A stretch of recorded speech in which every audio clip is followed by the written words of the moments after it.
सिफारती महाज पर भारत को बेनकाब करने का मिशन। बिलावल भुट्टो जरदारी की क़यादत में पाकिस्तानी सिफारती मिशन की चीन के मुस्तकिल मंदूब फुकांग से अक़वाम मुत्तहिदा के दफ्तर में अहम मुलाकात। पहलगाम हमले के बाद पाकिस्तान के जिम्मेदाराना तर्ज अमल से चीनी वफ्द को आगाह किया। कहा कि सिंतास मुआहदे को मुअत्तल करना पानी को हथियार बनाने के मुतरादिफ है। आलमी बरादरी क्राइसिस मैनेजमेंट से आगे बढ़कर हल की जानिब आए। पाकिस्तान और चीन का एक तरफा इक़दामात और जारियत की मुखालफत पर इत्तफाक।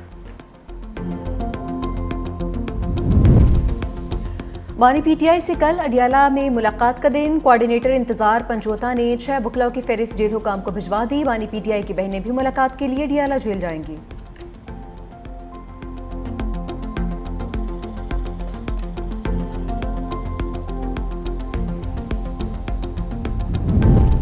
कराची में शहरी पर तशद्दुद, 62 शख्स गिरफ्त में आ गया। पुलिस ने मुलजिम सलमान फारूकी को डिफेंस से हिरासत में ले लिया।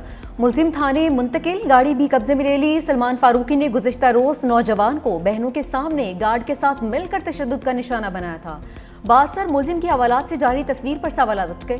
तस्वीर में हवालात की कुंडी खुली और बंद ताला साफ नजर आ रहा है। मुलजिम सलमान फारूकी ने कपड़े भी वकुआ के दिन वाले पहने हुए हैं।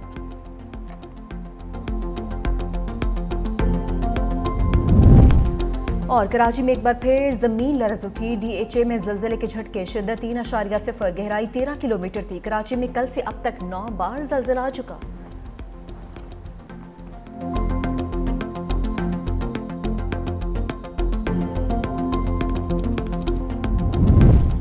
मोदी सरकार पाकिस्तान के नाम से भी खौफजदा। रियासत आसाम में पाकिस्तान से हमदर्दी के इल्जाम में 81 अफराद गिरफ्तार। भारतीय मीडिया के मुताबिक गिरफ्तार अफराद ने सोशल मीडिया पर पाक भारत तनाज़े के दौरान भारत के खिलाफ और पाकिस्तान की हमायत में पोस्ट की। एक शख्स को सिर्फ पाकिस्तान का झंडा पोस्ट करने पर गिरफ्तार किया गया। वज़ीर आला हेमंत बसवा शर्मा का कहना है कि हमारी टीमें मुसलसल सोशल मीडिया मॉनिटर कर रही हैं। मुल्क मुखालिफ बयानात बर्दाश्त नहीं करेंगे।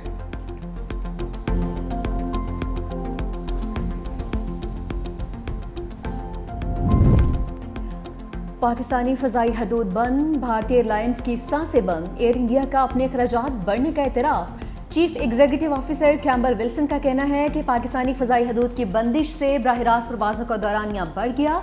एयरलाइन के मुनाफे पर भी गहरा असर पड़ा है। बरतानिया समेत मगरबी ममालिक के लिए प्रवासों के दौरानिए में 1 घंटे का इजाफा हुआ।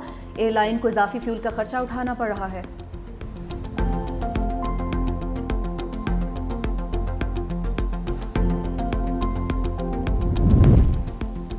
कनाडा में सिखों पर हमले, मोदी को सुबकी का सामना। भारत को ताहाल G7 इजलास का दावतनामा मौसूल ना हुआ। 6 सालों में पहली बार भारतीय वज़ीर आज़म मुमकिन तौर पर इजलास में शिरकत नहीं करेंगे। भारतीय मीडिया के मुताबिक नरेंद्र मोदी को G7 सरबराही इजलास में शिरकत के लिए बाज़ाब्ता दावतनामा नहीं मिला।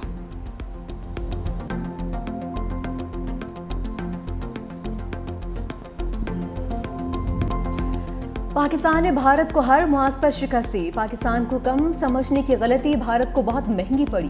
फ्रांसीसी माहिर सियासियात क्रिस्टोफ जाफ्रिलो ने भारतीय नाकामी बेनकाब कर दी। कहा चीनी हथियारों ने जंग का पांसा पलट दिया। पाकिस्तान की तैयारी शानदार थी। पाकिस्तान एटमी ताकत है जो चीन की हिमायत से नाकाबिले शिकस्त बन चुका है। भारत इंडस वाटर ट्रीटी को जंगी हथियार बना सकता है, मगर याद रहे पाकिस्तान एक एटमी ताकत है जिसकी पुश्त पर चीन खड़ा है।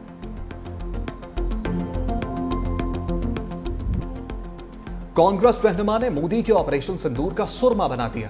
जीतू पटवारी कहते हैं, मोदी जी आप सिंदूर की बात करते हैं, आप ये क्यों नहीं पूछते कि मध्य प्रदेश में रोजाना 25 बेटियों की अस्मत दरी क्यों होती है? आप ये क्यों नहीं पूछते कि बालाघाट में दरिंदे रात भर 4 बेटियों की अस्मत दरी करते रहे? इन बहनों की इज्जत का क्या हुआ? भोपाल में आपके वज़ीर आला वज़ीर दाखिला भी हैं। इन बहनों के एतमाद का क्या हुआ? आप इसका जवाब क्यों नहीं देना चाहते?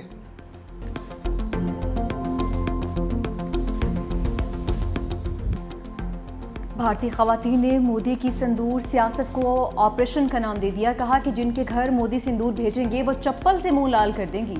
मोदी को बेवाओं के घर जाकर उनके सर पर हाथ रखना चाहिए था, लेकिन ये तो उन्हीं को सिंदूर भेजने लगे हैं।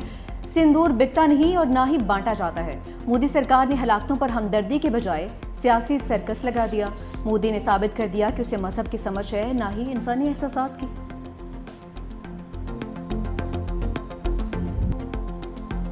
ऑपरेशन सिंदूर के नुकसानात पर जनरल अनिल चौहान के बयान से भारतीय सियासतदानों में शदीद तशवीश। कांग्रेस सदर मल्लिकार्जुन के क़यादत में अपोजिशन बरहम। फौरी पार्लियामेंट का खसूसी इजलास बुलाने का मुतालबा। कांग्रेस रहनुमा ने कहा, कौमी सलामती के नाम पर हक़ाइक़ क्यों छुपाए जा रहे हैं। कांग्रेस रहनुमा मनोज कुमार ने कहा, CDS के बयान में हमारे लिए अहम सवालात और तशवीश पोशीदा है। पवन कुमार बोले, चीफ ऑफ डिफेंस स्टाफ ने भारतीय जंगी जहाज गिराए जाने का एतराफ़ किया। हुकूमत को इस पर आगे आना होगा। यूनियन मिनिस्टर गजेंद्र सिंह शेखावत बोले, मोदी हुकूमत बताए सीज फायर की अमरीकी शराइत क्या थी। सिंध हुकूमत का खवातीन को बाख्तियार बनाने के लिए बड़ा इक़दाम। वर्किंग वुमेन्स को मुफ्त बाइक्स मिलेंगी। काबीना ने EV बाइक्स मंसूबे की मंजूरी दे दी। सीनियर वज़ीर सिंध शर्जील मेमन बोले, वर्किंग वुमेन्स और तालिबात को मुफ्त सवारी फराहम की जाएगी। मुल्क में मुफ्त स्कूटर्स देने का पहला मंसूबा हमने शुरू किया। पाकिस्तान में पहली EV टैक्सी भी हम शुरू कर रहे हैं। पीपल्स पार्टी खवातीन को बाख्तियार बनाने पर यकीन रखती है।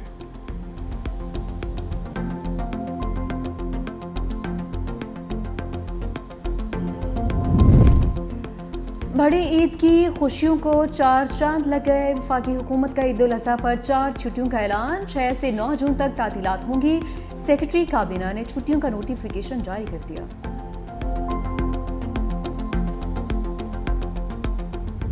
सिंध हुकूमत का खवातीन को बाख्तियार बनाने के लिए बड़ा इक़दाम। वर्किंग वुमेन्स को मुफ्त बाइक्स मिलेंगी। काबीना ने EV बाइक्स मंसूबे की मंजूरी दे दी। सीनियर वज़ीर सिंध शर्जील मेमन बोले, वर्किंग वुमेन्स और तालिबात को मुफ्त सवारी फराहम की जाएगी। मुल्क में मुफ्त स्कूटर्स देने का पहला मंसूबा हमने शुरू किया। पाकिस्तान में पहली EV टैक्सी भी हम शुरू कर रहे हैं। पीपल्स पार्टी खवातीन को बाख्तियार बनाने पर यकीन रखती है।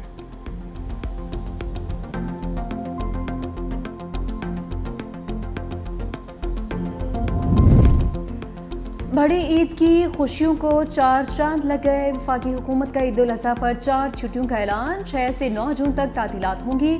सेक्रेटरी काबीना ने छुट्टियों का नोटिफिकेशन जारी कर दिया।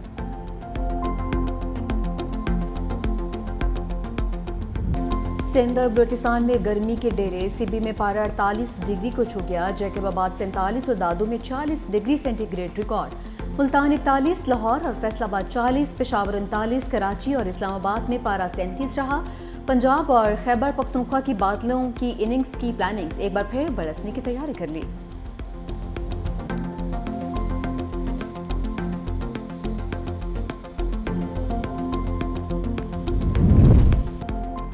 मेजबान पाकिस्तान की मेहमान बांग्लादेश को व्हाइट वॉश से तवाज़ो।